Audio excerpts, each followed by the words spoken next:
मनाचा वेध घेणारे news channel star city one. राज्यातील आणि देशातील राजकीय घडामोडी पाहण्यासाठी आणि इतरही बातम्या पाहण्यासाठी सबस्क्राइब करा स्टार सिटी वन।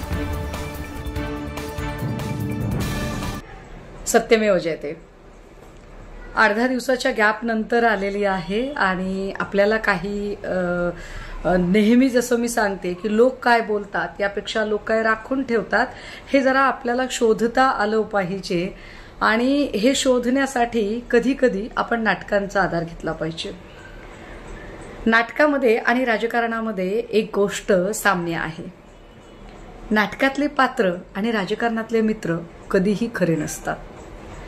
तसंच नाटकात आणि राजकारणात अजून एका गोष्टीचं साम्य आहे, ते असं की नाटकात आणि राजकारणात टायमिंगचं प्रचंड महत्त्व असतं। कोणत्या टायमिंगला कोणती गोष्ट करायची यावर ज्याला टायमिंग कळतं राजकारणातलं तो राजकारणात यशस्वी होतो आणि ज्याला नाटकातलं टायमिंग कळतं तो उत्कृष्ट नट म्हणून पुढे येतो। हे राजकारणातलं टायमिंग जर आपण बघितलं तर मागच्या 8-10 दिवसामधल्या एक दोन घटना आपल्या वानगी दाखल समोर ठेवते। त्यातली एक घटना आहे ती अबू आझमींची।